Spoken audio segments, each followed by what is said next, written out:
Thornton Jr. welterweight Mike Alvarado takes on Mexico's Miguel Angel Huerta in the main event at tomorrow night's Mile High Throwdown. Representing the 303, Denver, Colorado, Mile High, Mike Alvarado. He plans to win a championship belt and become world famous someday soon. But Alvarado will never forget where he comes from. You see, that would be impossible, since Mike had his hometown's area code tattooed across his chest. And I'm assuming you have a 303 phone number. Actually, I got a 720 number. That's exclusive.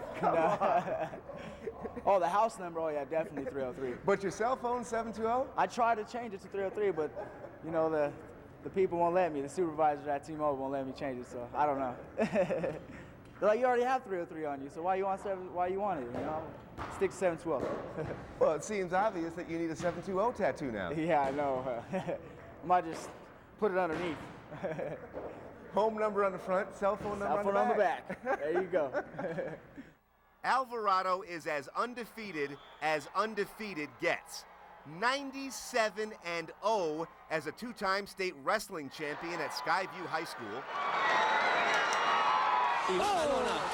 And now 23-0 as a professional boxer.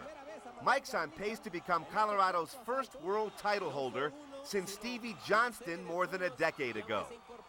I have, you know, the torch, and I feel like, you know, I'm being a really good leader with it, and, you know, I'm just setting a good example for all the younger generation that's next to come up, you know, and kind of spark the minds of these young athletes in town. You know, you know, the sky's the limit, anything's possible, you know.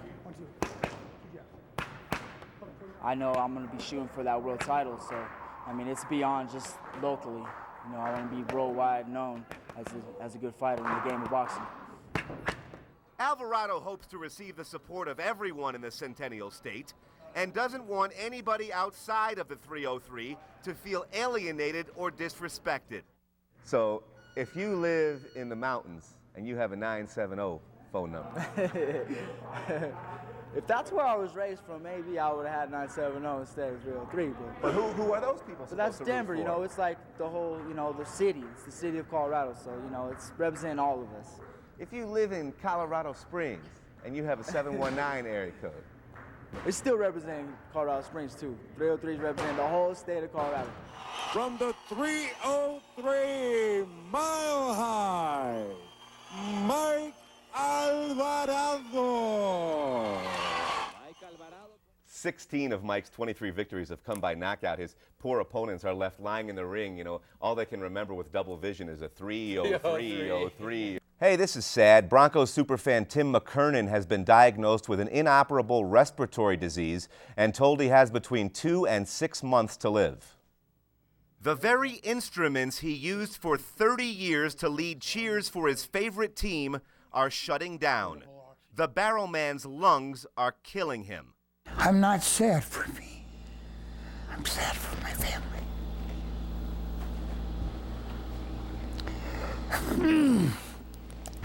But as far as being scared of dying, no. I just pray that it'll be quick. For 3 decades, McKernan wore a ridiculous aluminum barrel to Broncos games and became, perhaps, the best-known sports fan in the world. Have you ever stopped to think about how spectacularly, fabulously, magnificently silly the whole thing was? It's stupid. The barrel man was more popular than most of the players he rooted for, which is particularly funny since he never even made it through high school football himself. I quit in my senior year because all our coaches were big, beautiful bodies. And I graduated from high school. I weighed 132 pounds wringing wet. And there wasn't a college in the country that was looking for a 132-pound linebacker or a 132-pound running back. So. But look who made it to the NFL. Yeah, and I'm in the Hall of Fame. That's right.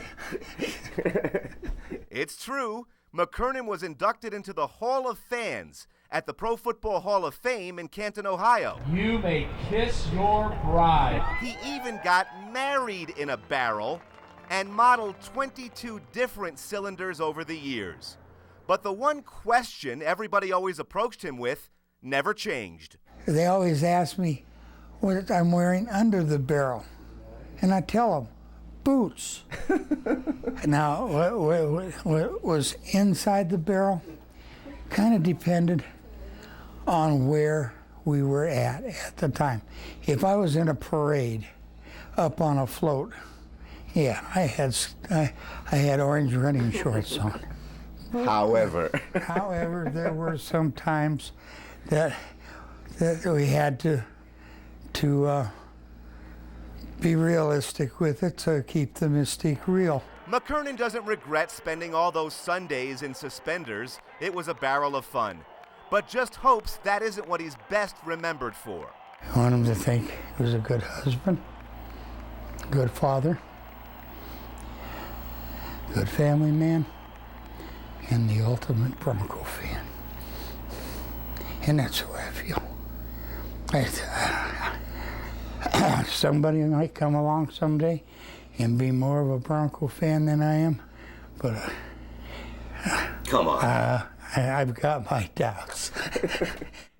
McKernan has decided to be cremated, and as you might guess, would like some of his ashes spread on Invesco Field. How about that? My favorite bobblehead doll of all time also. Tim gave me this a few years ago. Isn't that cool? Yeah. Both the bobble and the head with an autograph. Yeah. That's pretty. That is Fun guy. wonderful fellow. We'll Yep. miss him. You know, heartbreaking. 56 different high school wrestlers won Colorado State titles over the weekend, but there was something particularly special about the 103-pounder from Class 3A Buena Vista.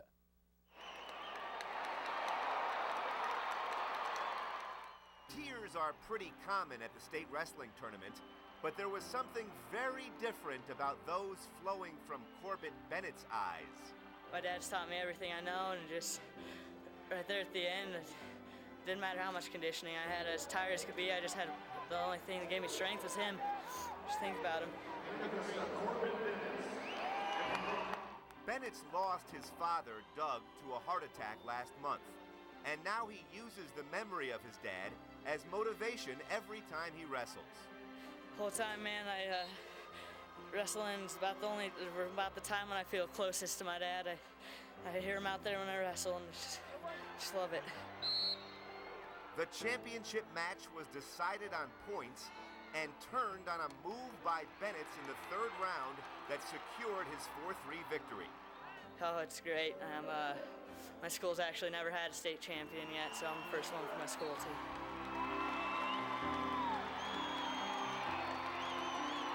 Knowing how proud his father would have been, Corbin did something that will forever remind him of Dad's presence during his title match. You're supposed to sign your bout sheet at the end of your matches, making sure that everything was right, and I signed my initials and my dad's on there. It's very special. Been working my whole life for this.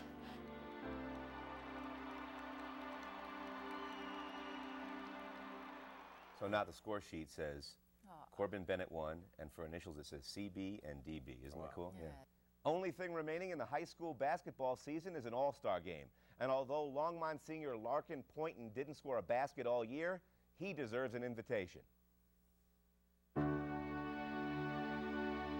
Walk the halls of Longmont High School and you'll see the brightest stars in over a century of sports on the Wall of Fame. This year, the Trojans may have their greatest ever. And he's not even technically an athlete. I'm just a skinny little kid, you know. I said a boom, chicka boom. I said a boom, chicka boom. I'm just another spectator who's just the loud one, you know. I said a boom, a chicka rocka, chicka boom. I've always gravitated towards, not attention, but like getting a bunch of people to have fun. Oh, yeah! For Larkin Poynton, every basketball game is his state championship. My pants are on too tight of yours! And although he's not officially a cheerleader, nobody's ever led cheers quite as easily or effectively. Ungawa, yo mama need a shower. But it didn't start out that way. Yo daddy need one too. First time I tried to get the crowd to do something, it was at a football game, and they totally shut me down. It was horrid. Who's ready for a roller coaster? Poynton orchestrates the crowd like a conductor leads his symphony. Whoosh, whoosh, whoosh, whoosh. Woo! Come on! I'm just a person making noise, you know. I feel like, you know, it pumps people up. Trojan power! I'm sure it helps, but, you know, it's just the teams. They're doing all the work, so. Even so, Larkin probably deserves to have his picture added to the Longmont High Wall of Fame. These are all athletes, you know. I'm simply a cheerleader. You know, I don't need the spotlight like that, you know. He's more than just a cheerleader. He's the epitome of school spirit. Everybody clap your hands! Ah! Nuggets forward Ronaldo Balkman has been in sync lately. Lip sync. He's got the coolest tattoo in the NBA. But to see it, Ronaldo Balkman has to let you read his lips. Balkman recently had his nickname, Cool, permanently inked on the inside of his lower lip. One day I was sitting around, I got my own tattoo artist down in Florida, and it was something different that nobody really know about, and we said we're gonna do something crazy, and got one in our lip. Like 3 other people, my friends got it too, they nicknames, so everybody in my little circle got their all names in their lip. Oh, I know what you're thinking. That doesn't just look cool, it also looks painful. Actually, it was no pain at all. The only one that hurt the worst was on my stomach, but other than that, all over, everywhere else did not hurt. The NBA doesn't keep statistics for this kind of thing, but the Nuggets have gotta lead the league in tattoos. Besides Balkman, Chris Anderson, J.R. Smith, Carmelo Anthony, and Kenyon Martin are covered from neck to toe. And just when it appeared as if there wasn't any room left on the human body, Ronaldo pays lip service. And I just thought of it creative to one day, and I mean, we were sitting around the house and we could get a tattoo, somewhat crazy. We were thinking about first inside the ear, but it was like, we got it here, so we can't really do that. Might go deaf. It was like, let's go put it in the lip. Soicher is at Citizens Bank Park in Philly with a preview. Hi, Drew. Hey, Gary, consider this. In Rockies' postseason history, 1995 against the Braves, 2007 against the Phillies, Diamondbacks, and then Red Sox, the winner of Game 1 has also gone on to capture the series. Weather conditions could be an issue today. It's sunny and warm, but extremely windy, blowing from left field to right. That's an advantage for left-handed hitters like Rockies star Todd Helton. How important do you think winning Game 1 is? You know, I was asked that earlier, and What'd you say? I'll tell you what I said in a second when I get it in my mind. I said, You don't have to remember that one. Make up a new one. I'll make up a new one. 2007, I think Game 1 was more important. Just because we hadn't been there. I think now, you know, I mean, Game 1, it's still important in a 5-game series. Game 1's very important, but winning one of these 2 games is very important, is the most important thing, taking the series back to our joint. How much do you believe in the theory that at this time of the season, it's most important for the leader, the guy who's been with the team the longest, who's had the most success, to carry himself a certain way, and the others will follow? You're putting a lot of pressure on me right now. I know. It's true, though, isn't it? I don't believe that at all. If you're loose, they won't be loose? Oh, loose? Yeah, I thought you. If you're nervous, they won't be nervous? Oh yeah, we're not nervous. I thought you were saying I had to do well. No, you can fail miserably, but I'm talking about your demeanor. Oh yeah. I got that. I'm on that. Yeah, I just didn't want you to had to get a hit every time or something. No. Oh yeah, well, I'm gonna play good defense. 11 victories to win a world championship, 3 in the first round, 4 in each of the last 2. The Rockies begin that quest in just a few minutes. We're live at the National League Division Series in Philadelphia. I'm Drew Soicher.